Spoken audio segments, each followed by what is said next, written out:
Good morning. It is 9 o'clock a.m. on Sunday, March 15th, 2020. Beware the Ides of March!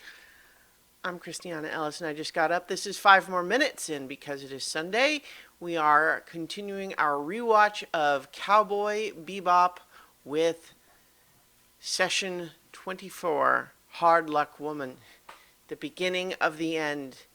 I mentioned at the end of last week's episode that it was a little bit of a bittersweet feeling because I knew we were coming up on this stretch of episodes, and here we are. I was honestly in this rewatch more emotional at this episode than any time before. I think just, having spent time during this rewatch, actually thinking a little bit more deeply about the characters and their arcs, and just being more involved with the watch this time. Here, my camera a little there.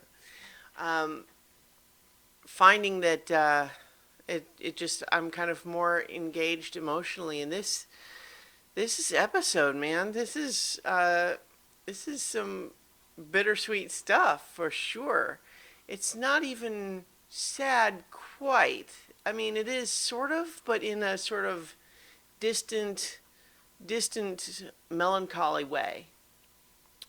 But what it definitely does is it begins the breakup, the dissolution of this little crew of bounty hunters that we've been watching all this time. Hey, Rocket, what are you doing? 1 second. Got my little corgi who is investigating all sorts of.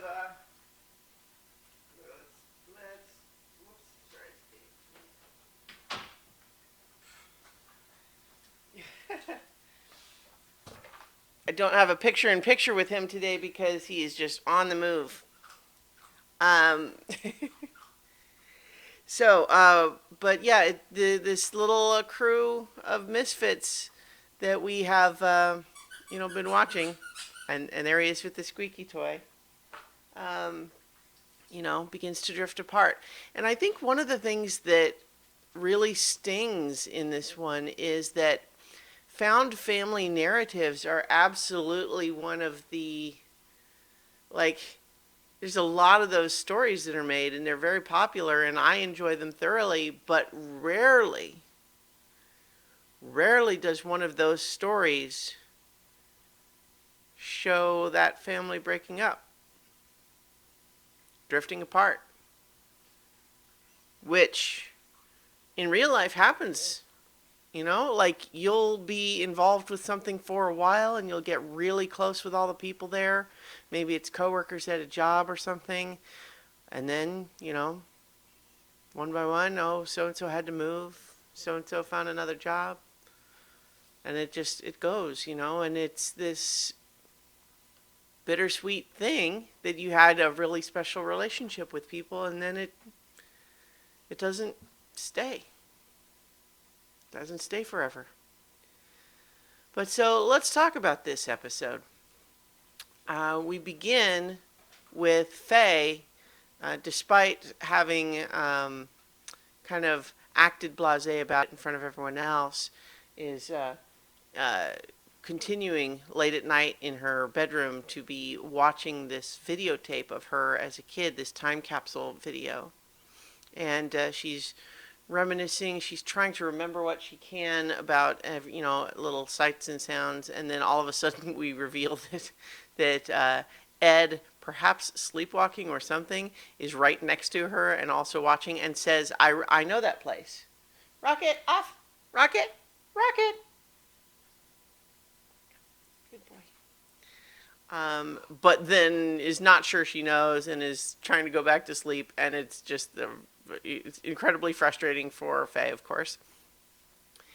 We finished that little segment with, Ed going back to sleep there in Faye's bed, and Faye trying, I guess it's like a Sleeping Beauty kiss sort of idea.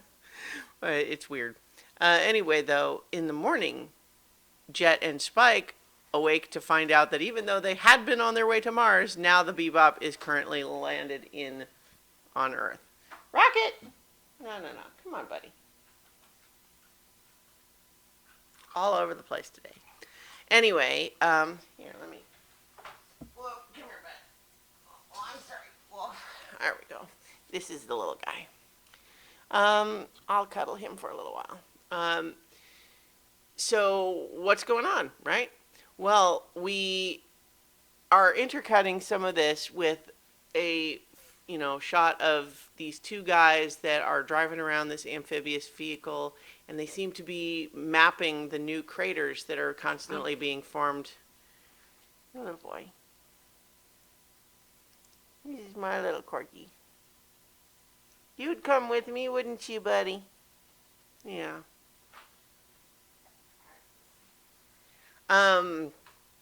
And so we don't really know what the deal is with them yet, but we just sort of check in with them.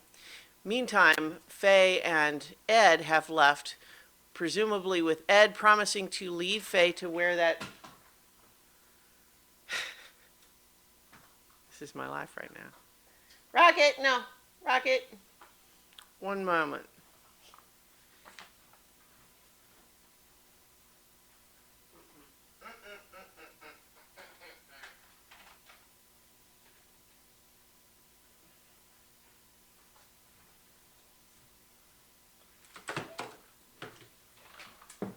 I apologize. This is not typically how I run these rewatch videos, which if you're watching this one, you probably know that. But yeah, I've just got this little corgi dog. Trying to experiment with having him be able to go where he wants to a little bit more, but that involves, of course, attentive. Rocket! Rocket! Off! Good boy!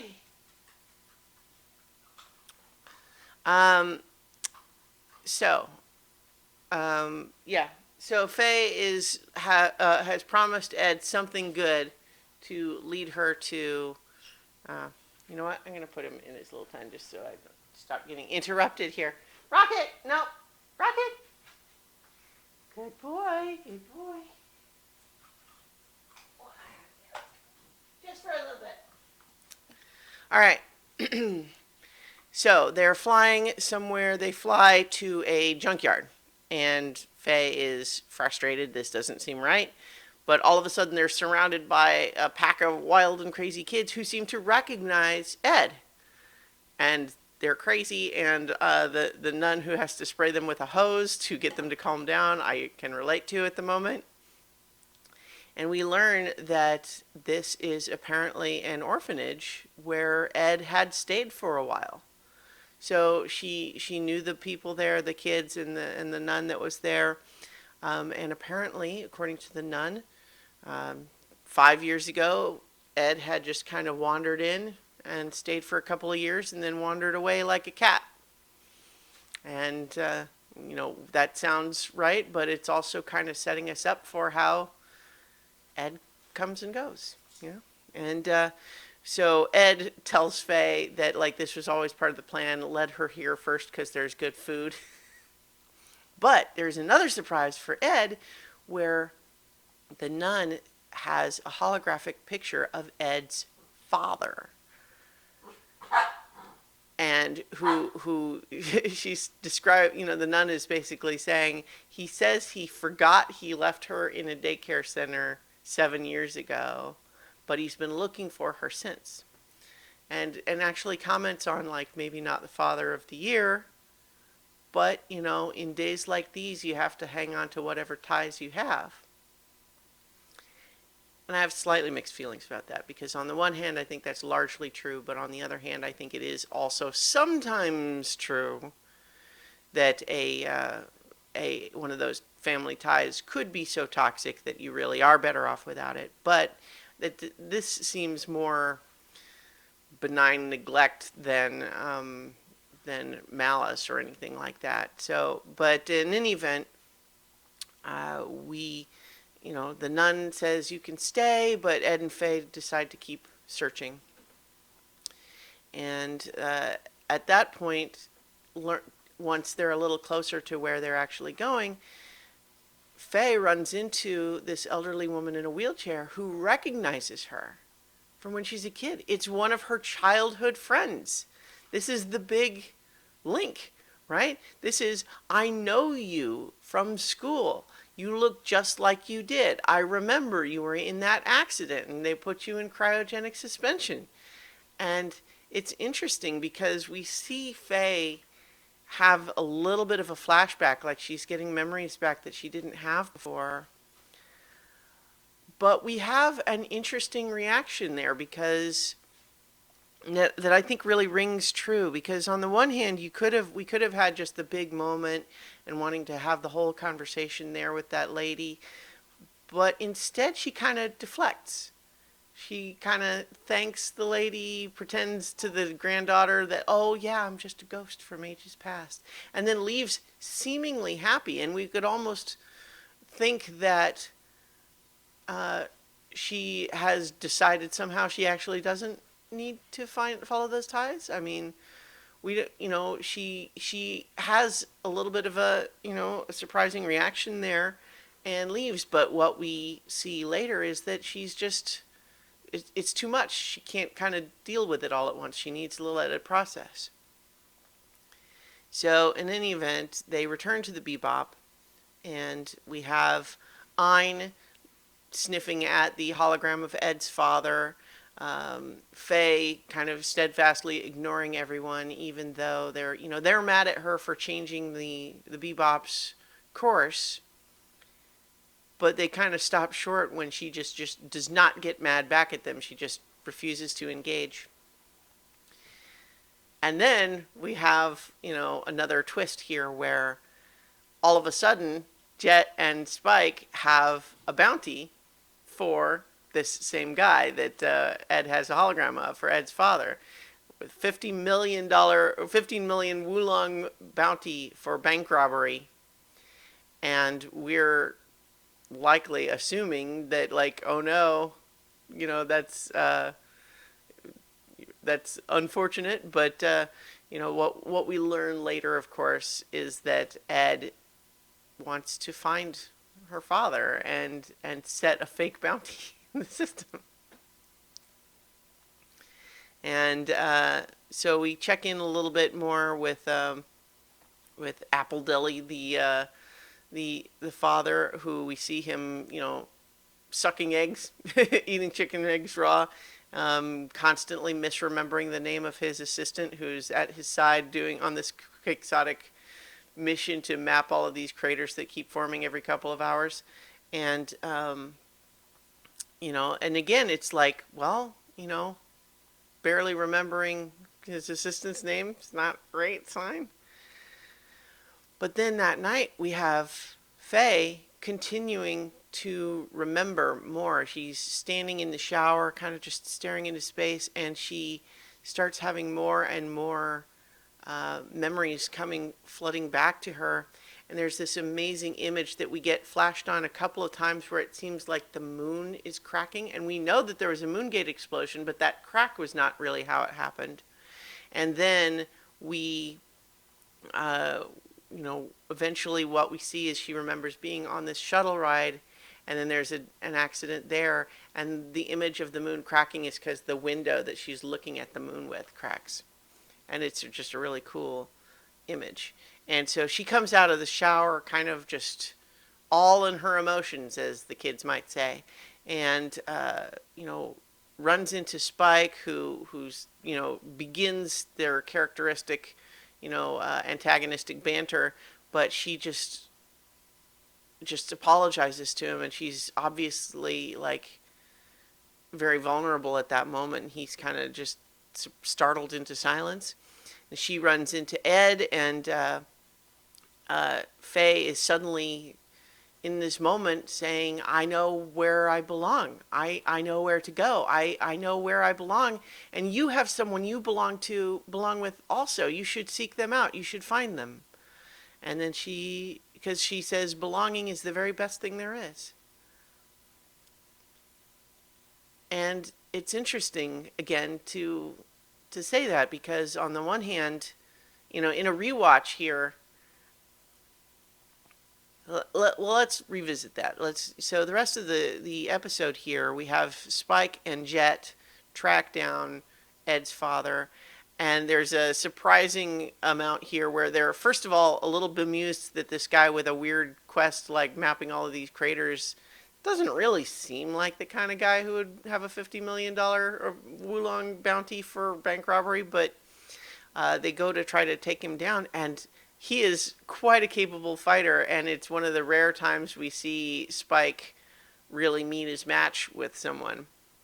But then they're interrupted because Ed drives the Bebop right up on shore, right next to them, shows up, and emerges to have Apple Deli, this man, call her Francoise, and essentially say like, thank you for taking care of my son, or was it my daughter?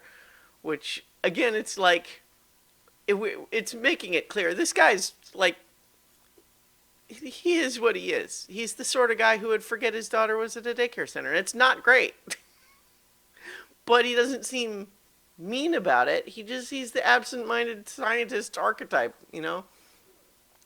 But in any event, this is where we discover the fraud, that the bounty was actually only for 50 Wulongs, not 5 million.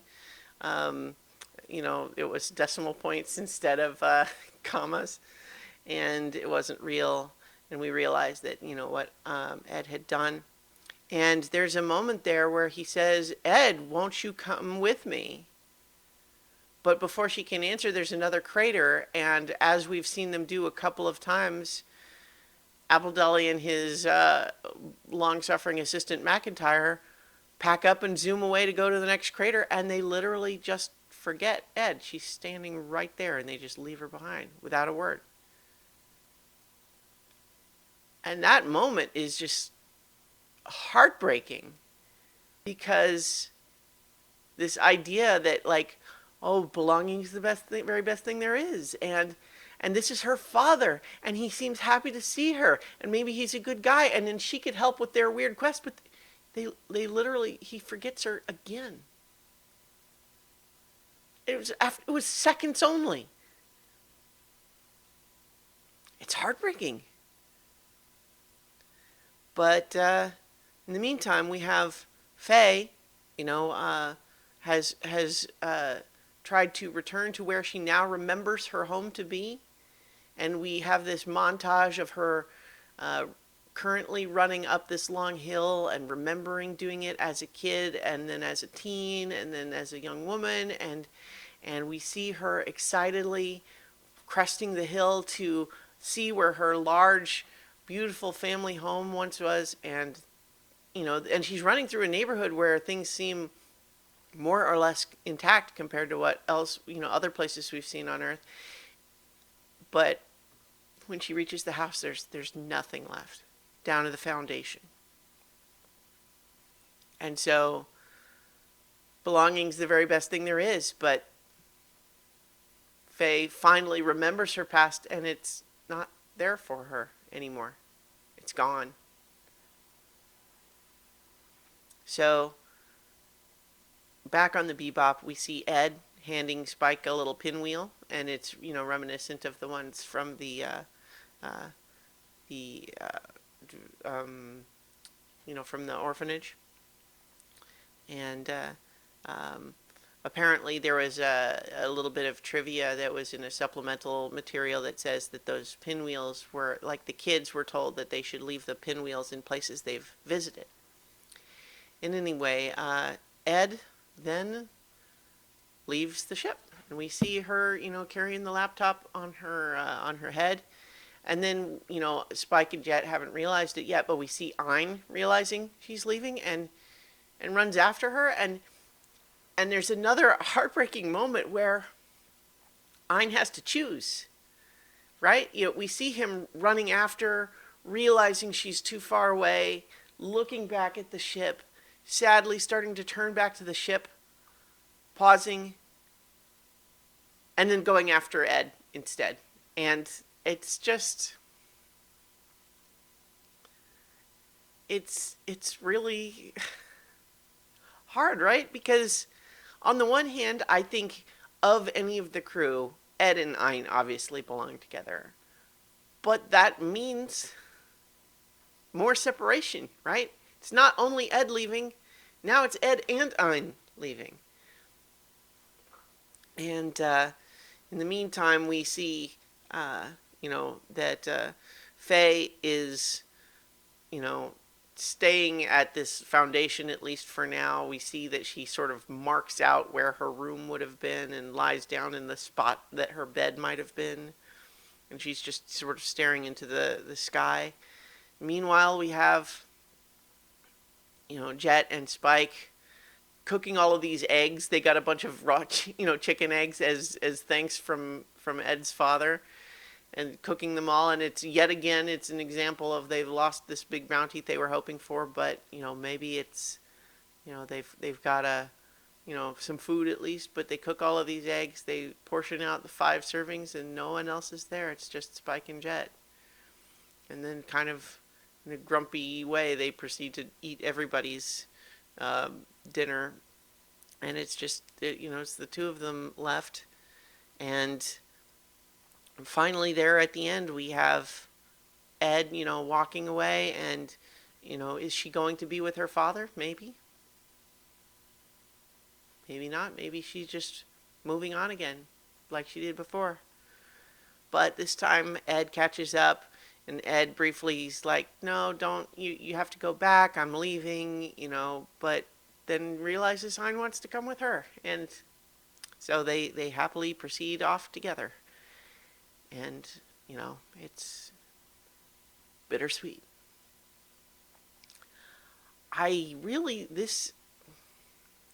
When I was first watching this show on Adult Swim, I think I mentioned this earlier in the rewatch, but I had only really watched a few animes at that point, and mostly they were things like, Inuyasha or Naruto that, or Dragon Ball that like just continue on. They just keep going. And I didn't realize that this was, more limited series in that way. And so as these big things started happening in the last couple of episodes, I was shocked because I literally didn't realize that it was going to have an actual ending. And so, like, this one was hard, but I was also like, well, but surely she'll come back, right? Like, she'll come back after an arc away or something like that. I didn't realize that we were actually coming in towards, a landing, so to speak. But in the meantime, Ed and Ein out together, that's not a totally sad image, right? We just feel sad for, we're going to continue on with Jet and Spike. And, we know that, it'll be in absence for them. And Faye, we still got some business with her, but, it's all, coming to a close. All right, so I'm going to leave it there for now. But, next week, of course, I will be talking about Real Folk Blues Part 1, part of the, the last 2 episodes of the show. And in the meantime, I'll talk to you all tomorrow for 5 more minutes.